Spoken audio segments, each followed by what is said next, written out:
যে আল্লাহ তুমি আমাকে এমনভাবে রেখো, এমন শরীর সুস্থ রেখো যেন আমরা এই রজবকে ক্রস করে শাবানে যাই, শ্রাবান ক্রস করে আমরা রমজানে ঢুকতে পারি। এটা কে দোয়া করতেন? আমার হাবিব দোয়া করতেন। আজ উম্মতের দশা, উম্মতের হাল কতটা আগে গেছে যে উম্মত সামনে রমজান মাস আল্লাহর হাবিব কি করতেন আজকে আমাদেরকে জানতে হবে। এই শাবান মাসে আল্লাহ রসুল সাল্লাল্লাহু আলাইহি সাল্লাম, এর আগের মাসে বলেছিলাম রজব, এই রজব মাসে আল্লাহ রসুলকে 7 আসমান ক্রস করিয়ে আল্লাহ রাব্বুল ইজ্জত সেখানে একটা হাদিয়া দিয়েছিলেন, উপহার দিয়েছিলেন উম্মতের জন্য। সেই উপহার ছিল নামাজ। সেই নামাজ এর পরের মাস অর্থাৎ এই যে মাস চলছে এই শাবান মাস বড় বরকতময় মাস। আমরা প্রায় দেখে থাকি যে মানুষ বলে যে শাবান মাসে একটু মিলাদ বেশি করে করতে হয়। শুধু শাবান মাসেই নয়, সব মাসেই আপনার যখন আপনার ইচ্ছা যাবে, মন যাইবে আপনার আত্মীয় স্বজনের জন্যে, আপনি সেই জায়গাটাতে তাদের জন্য দোয়া খায়রাত করতে পারবেন। কিন্তু শাবান মাসে আমার হাবিব সাল্লাল্লাহু আলাইহি সাল্লাম আম্মিজান আয়েশা বলছেন যে আল্লাহ রসুল এই মাসে বেশিরভাগ রোজা রাখতেন। সাহাবারা জিজ্ঞাসা করছেন, ইয়া রাসূলুল্লাহ এত রোজা কেন রাখছেন? আল্লাহর হাবিব বলছেন, আয়েশা রে, আমার সামনে যে আসছে সেটা হলো মেহমান। মেহমান বুঝেন? আপনার বাড়িতে কেউ যদি কোনো আত্মীয় আসে ওদেরকে মেহমান বলা হয়। সেই মেহমানের আমি কতটা খাতির, তার কতটা যত্ন করতে পারবো কি না কমপ্লিটভাবে, সেই জন্য আমি আগে থেকে অ্যাডভান্স রোজা রেখে প্র্যাকটিস করছি। বলুন সুবহানাল্লাহ। বাইরে আমার আল্লাহ রসুলের আগে গুনাহ মাপ, পরে গুনাহ মাপ। গুনাহ বলে জিনিসটা আল্লাহ রসুলের দ্বারা হয় না। মাসুম আল্লাহ রাব্বুল ইজ্জত কোরআনের মধ্যে আল্লাহ রসুলকে লক্ষ্য করে বলেছেন যে মা তাকাদ্দামা মিন যামবিহি ওয়া মা তাআখার, আপনার আগে এবং পিছনের সমস্ত গুনাহ মাফ করা হয়েছে। তার সত্ত্বেও আল্লাহ রসুল কেন এত রোজা রাখতেন? কিসের তড়প ছিল? এই উম্মতের তড়প। আপনার এবং আমার দিকে লক্ষ্য করে আল্লাহ রসুলকে জানে আমার উম্মত চলে যাবার পর ফলো কাকে করবে? আমাকে। তাহলে আমি যে কার্যকলাপ করে যাব আমার উম্মত আমাকে ফলো করে যাবে, তাদের জীবন গড়বে। আল্লাহ রসুলের কোনো দরকার ছিল না নামাজ রোজার জন্য, কেন সব মাফ করে দেওয়া হয়েছে? তার সত্ত্বেও আল্লাহ রসুল এই উম্মতের দরদ, উম্মতের বেদনা নিয়ে সাহাবা আম্মিজান আয়েশা বলছেন আল্লাহ রসুল পুরো রমজান মাস এই শাবান মাসটা রোজা রাখতেন। এই শাবানের মধ্যে হাদিসের মধ্যে আছে 17টা জায়গায়। আজকালের যুগ, আপনাকে বহু মানুষ বহু কথা বলবে। আমরা যেটাকে বলি শবে বারাত, শবে বারাত বলি, এটা আরবি একটা ফার্সি ভাষা। শব মানে রাত, বারাত মানে বারাতুম মিনান নার, জাহান্নাম থেকে পরিত্রাণ দেওয়ার রাত। ওটা কোন রাত? লাইলাতুম মিন নিসফি শাবান। হাদিসের মধ্যে এর নাম আছে শবে বারাত বলে। ওইটাকে যেটা আমরা শবে বারাত বলি ওটারই নাম হলো লাইলাতুম মিন নিসফি শাবান, অর্থাৎ শাবান মাসের মধ্যরাত্রি শবে বারাত। ওই শবে বারাতে 17টা রাবি রেওয়ায়াত করছেন। কিছু মানুষ, সম্প্রদায়ের মানুষ, তারা আপনাকে বলবে যে ও রাতের কোনো ইবাদত নাই, রোজা নাই, সব বিদআত, শিরক। ভাইরা আমার, আজ 1450 বছর উম্মত এর উপরে আমল করে আসছে। 17টা হাদিস রাবি বর্ণনা করছে, 17টা রাবি যিনারা বর্ণনা করছেন সানাদের দিক থেকে সবগুলোই জয়ীফ। আর উসুলে মুহাদ্দিসিনদের একটা কায়দা আছে, যদি একটা হাদিস বর্ণনা করি অনেকগুলো ক্ষেত্র জুড়ে যায়, সে হাদিসটা যদি জয়ীফও হয় তবুও সেটা হাসান দরজায় পৌঁছায়, সেটাকে গ্রহণ করা যাবে আমলের দিক থেকে। সেই জন্য আজ উম্মতের মধ্যে ওই রাতটাকে আমল করে। কিন্তু আমি জানি না আপনাদের এখানে কেমন আমল হয়। আমি আমার গ্রামের পরিস্থিতি বলি, আমরা ছোটবেলা থেকে যেটা দেখে এসেছিলাম যে মসজিদে যেন মেলা চলে। সামনে চায়ের হোটেল বসবে, সারা রাত নামাজ পড়বে। কারা নামাজ পড়ে? যারা জিন্দগিতে নামাজ পড়ে না। জিন্দগিতে যারা নামাজ পড়ে না শুধু কেউ মারা গেলে জানাজায় যায়, আর ঈদ আর বকরা ঈদ যদি সে দেশে থাকে, কোনো জায়গায় থাকে, বলে মুসলমানের ছেলে পরিচয় দিতে হবে, ঈদ বকরা ঈদ আর জানাজা তিনটে লোক যারা নামাজ পড়ে তারা ওই রাত্রে নামাজ পড়বে, তাদের জন্যে নয়। কাদের জন্যে? আমি গত সপ্তাহে বলেছিলাম যে আল্লাহ রাব্বুল ইজ্জত কাল কিয়ামতের ময়দানে আউয়ালু মা ইউহাসাবু, আল্লাহ রাসূল বলছেন আউয়ালু মা ইউহাসাবু বিহিন নাস হুয়া সালাত।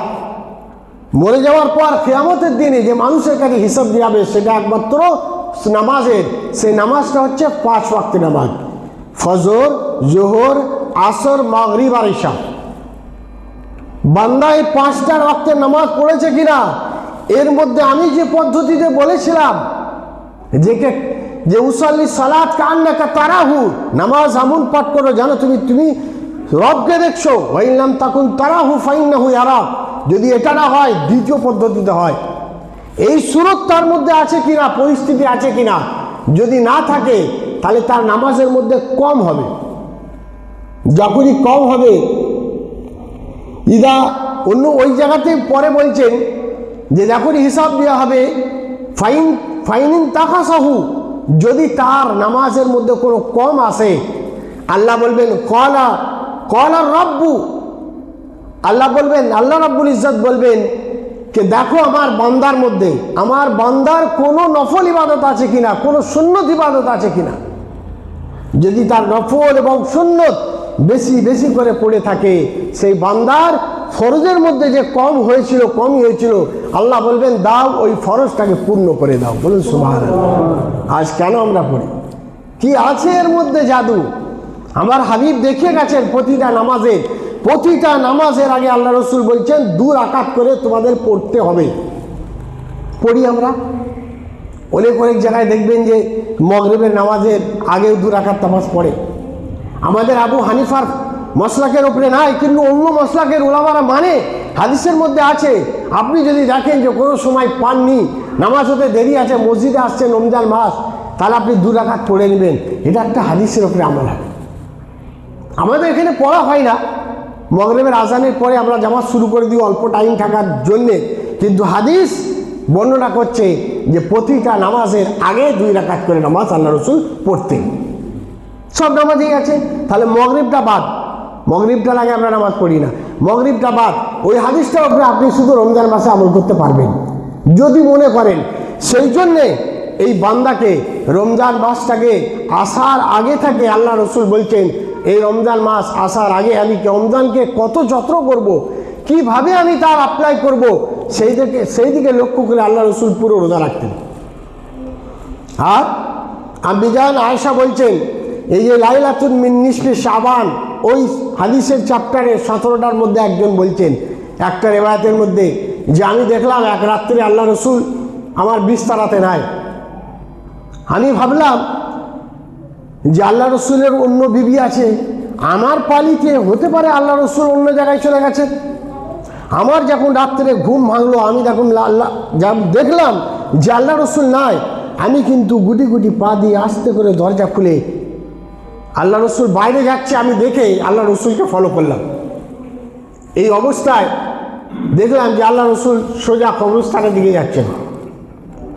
কবরস্থানে যে বেশ কিছুক্ষণ দাঁড়িয়ে থেকে ওখানে দোয়া করে অনেকক্ষণ দাঁড়িয়ে থাকার পর আল্লাহ রসুল আসেন।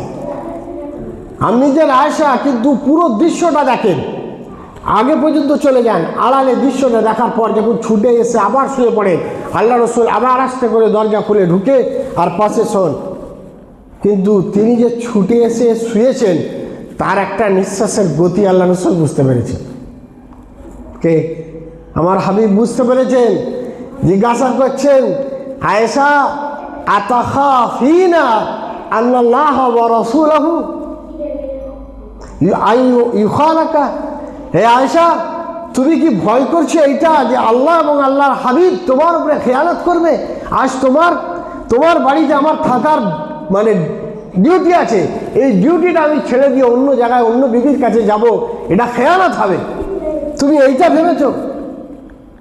আল্লাহ রসুল বললেন যে আয়েশা, আজকে আমার উম্মতের বানু কলব, আরব দেশের মধ্যে ও একটা গোত্র আছে, আমাদের যেমন শেখ আছে, পাঠান আছে, মোল্লা আছে, ওরা একটা বানু কালব, এত ছাগল পালন করতো, এত দুম্বা পালন করতো যে ওরা যে মাঠ দিয়ে যাবে পুরো মাঠ ভরে যাবে, এত ওদের ছাগল।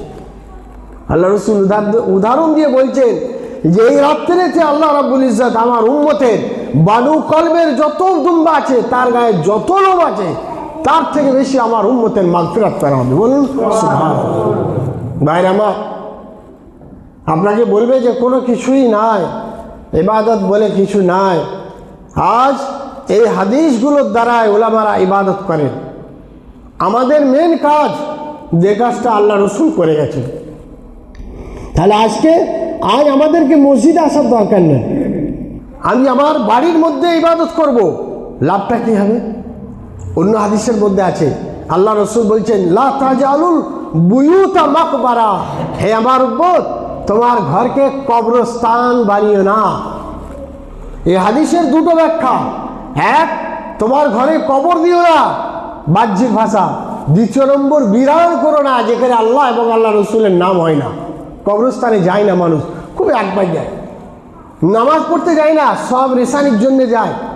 কিন্তু তোমার ঘরটাকে আল্লাহর নামাজ অবস্থায়, সেজদা অবস্থায় রাখার চেষ্টা করো, ঘর তৈরি করো, ঘরটা মসজিদের মতো তৈরি করে রাখো।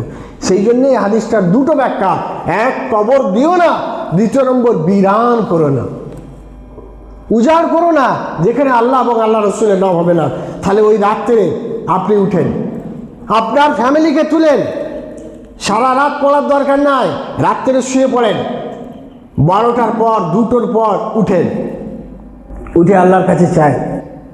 হাদিসের মধ্যে আছে যে আল্লাহ রাব্বুল ইজ্জত শেষ আসমানে, একদম আসমানের শেষে আসেন, কখন? প্রতিটা ফজরের ওয়াক্তের আগে, যে আজান হয় সেহরির টাইম হয়, ওর পূর্বে, অর্থাৎ তাহাজ্জুদের টাইম, এসে বলেন হাল মিন মুস্তাগফিরিন ইউগফারু লাহু, হে দুনিয়ার মানুষ, ঘুমন্ত অবস্থায় যারা আছো, বলো কেউ আমার কাছ থেকে গুনাহ ক্ষমা প্রার্থনা চাও?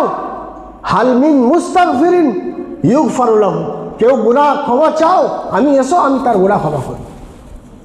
তাই সেই জন্যে ভাইরা আমার, আমাদেরকে ইবাদত যে করব, আমরা যে ইবাদতটা আমরা মসজিদে করি, সেই ইবাদতটা আমাকে করতে হবে কোথায়? আমার ফ্যামিলির মধ্যে। বাচ্চা ছেলে উঠে আপনার সাথে নামাজ পড়বে, তাহলে ঘরটা একটা নুরানি হবে। যারা মনে করবেন যে আমার ঘরে সে পরিবেশ নাই, সে মসজিদে আসুক, সে মসজিদে এসে আল্লাহর ঘরে এসে ইবাদত করুক, নামাজ পড়ুক, তেলাওয়াত করুক, যত তার মন যাবে করুক।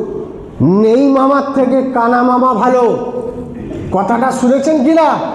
একটা মানুষ, আমি এটা বলছি না যে সে সারা জীবন নামাজ পড়ে না, এই দিনে আসবে না, কিন্তু সে এই দিনে তো আসুক। যদি আল্লাহ তার ওই রাত্রের বদৌলতে তার দোয়াটা আল্লাহ কবুল করে নেয়, তারপরের দিন থেকে তাকে হেদায়েত দিয়ে দেয়, সে 5 ওয়াক্তে নামাজিও হয়ে যেতে পারে, পারে কি না? 5 ওয়াক্তে নামাজি হতে পারে।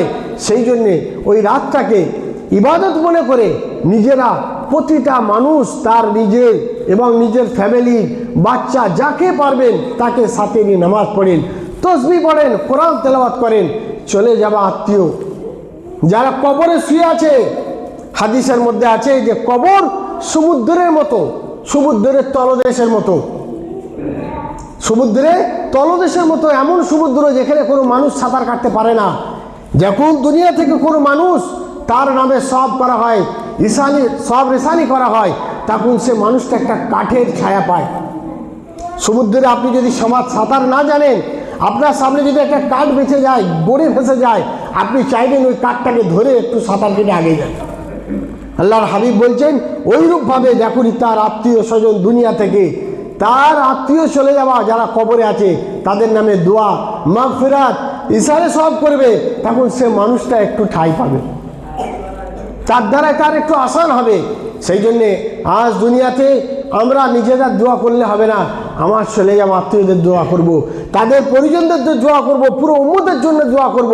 আপনি যখন যাবেন মনে রাখবেন, আমার হাবিব বলেছেন, মানুষ যে উম্মতের জন্য যতটা ফিকির নিয়ে সে দুনিয়া থেকে যাবে, যদি তার জন্য দরদ বেদনা থাকে, প্রতিটা মানুষের জন্য দোয়া করে যেত, ওই মানুষটা যখন মারা যাবে তার বংশ থেকে যদি কেউ দোয়া করেনেওয়ালা না থাকে, আমি অন্য জাতির দ্বারাই সেই মানুষটার হকে আমি দোয়া করাবো। বলুন সুবহানাল্লাহ। সেই জন্য ভাইরা আমার আত্মীয় স্বজন যারা চলে গেছে তাদেরকে ভুলে যাব না, ওই রাত্রে একটু দোয়া করব। আর এই হালুয়া রুটি, বিশেষ করে ইয়ং জেনারেশন আজ বম ফাটায়। বমটা কাদের? আপনাদের এখানে আছে আমি জানি না, কিন্তু আমি অনেক জায়গায় দেখেছি।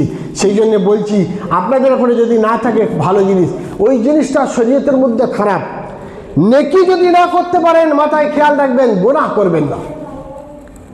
আপনার নেকি যদি আপনার দ্বারাই না হয়, নামাজ যদি না পড়তে পারেন, রোজা যদি না রাখতে পারেন, কিন্তু যে হাদিসের এবং কোরআনের নিষেধাজ্ঞা আছে সেই জিনিসগুলোর দিকে যাবেন না, আপনার গুনার ভার ভারী হবে না। কমসে কম এই যে লেভেলে আছে ওই লেভেলটাই থাকবে। সেই জন্য আমার আল্লাহওয়ালা ভাইরা সকলেই চেষ্টা করব যে বাবরকত মাস রোজা রাখার। আমার আব্বাজিদের, বয়স্ক মানুষদেরকে বলবো রোজা রাখেন। রোজা রাখলে শরীর ভালো থাকবে, সুগার ভালো থাকবে, হার্ট ভালো থাকবে, সব ভালো থাকবে। এই জন্য রোজা রাখবেন এই মাসটা যত দিন পারবেন। আর ওই রাত্রে একটু ইবাদত করার চেষ্টা করবেন, নিজেরাই পুরো পাড়া প্রতিবেশী